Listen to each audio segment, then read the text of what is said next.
जबलपुर में तहसीलदार, नायब तहसीलदारों ने काम बंद हड़ताल कर दी है। इससे राजस्व संबंधी कार्य में रुकावट शुरू हो गई है। तहसीलदारों का कहना है कि अपनी मांगों को लेकर सरकार से बात कह रहे हैं, लेकिन शासन प्रशासन उनकी मांगों पर कोई ध्यान नहीं दे रहा। ऐसे में अब तहसीलदारों ने हड़ताल शुरू कर दी है। इनका कहना है शासन प्रशासन की अनदेखी के चलते उन्हें यह कदम उठाना पड़ा। यदि प्रशासन की मांगों पर ध्यान नहीं देता है तो फिर वह सख्त कदम उठाएंगे। इसका विषय है कि लंबे समय से हमारी प्रमोशन को लेकर मांगे चल रही हैं। कई बार बैठ के हुई, ज्ञापन हुए, आश्वासन दिया गया, रोज़ रोज़ का आश्वासन मिलता है कि हम कर देंगे, लेकिन एक लंबा अंतराल होने के बाद भी जब परिणाम नहीं आया तो हम लोग सामूहिक अवकाश लेने के लिए मजबूर हुए हैं। और सबसे पहली मांग तो हमारी प्रमोशन है कि हम जो तहसीलदार हैं विगत कई वर्षों से एक ही पद पे काम कर रहे हैं। जब हम पीएससी में चयनित होते तो हम चैनल देख के जाते हैं कि हम प्रमोशन लेके आगे अपर कलेक्टर, जॉइंट कलेक्टर तक पहुंचेंगे, लेकिन हमारे जो सीनियर तहसीलदार हैं, जो अभी जॉइंट कलेक्टर, अपर कलेक्टर की रैंक में, वो भी तहसीलदार का ही काम कर रहे हैं। ये बहुत ही खेद का विषय है। ऐसे में प्रमोशन चैनल हमारा बाधित हो गया है। इसलिए आज हम लोग मजबूर हुए कि हम अवकाश लेके अपनी ये मांगों को शासन से अवगत कराएं।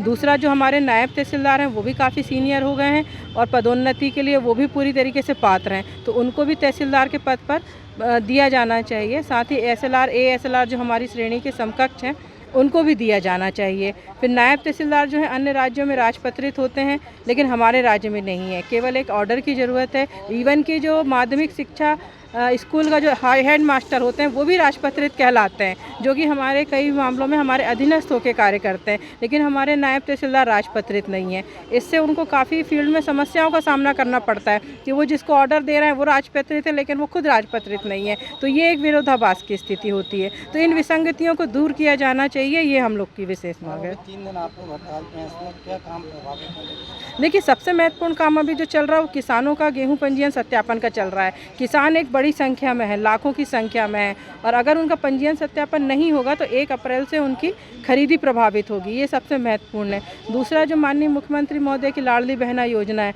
उसमें भी हम लोग को जिम्मेदारी दी गई थी कि हम लोग कैंप आयोजित करके लोगों का KYC, महिलाओं का KYC कराएं, उनके फॉर्म भरवाएं।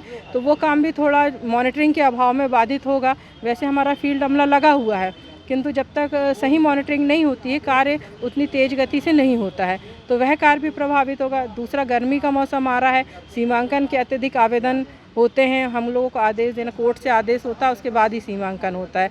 तो कहीं ना कहीं राजस्व के सभी कार्य भी प्रभावित हो गए। बंटवारा वगैरह भी किसान गर्मियों में ज़्यादा कराते हैं, आवेदनों की संख्या हमारी बढ़ती है। यदि समय पर निर्णय नहीं होगा तो ये सभी कार्य आगे चल के प्रभावित होंगे।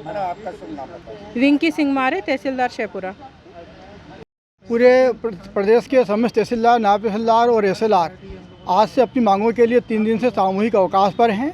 और मुख्य रूप से हमारी मांग है कि तहसीलदार, नायब तहसीलदार और एसएलआर का जो समय प्रमोशन होना था वो नहीं हुआ। कार्यवाहक का चार्ज मिलना था, यहाँ तक कि वो भी नहीं दिया गया। नंबर 1, नायब तहसीलदार बहुत महत्वपूर्ण काम करते हैं, लेकिन उनको गजेटेट करने में सरकार कोई खर्च नहीं आता है, और ये बहुत पुरानी मांग है, 19 साल से मांग चल रही है, तो गजेटेट घोषित किया जाए। नंबर 3, नायब तहसीलदार और तहसीलदार का वेतन में विसंगति है, और ये विसंगति अनेक संवर्ग के मुकाबले बहुत कम है, अतः इस विसंगति को दूर की जाए। ये हमारी 3 मुख्य मांगे हैं। जबलपुर से आशीष बाथरी की रिपोर्ट।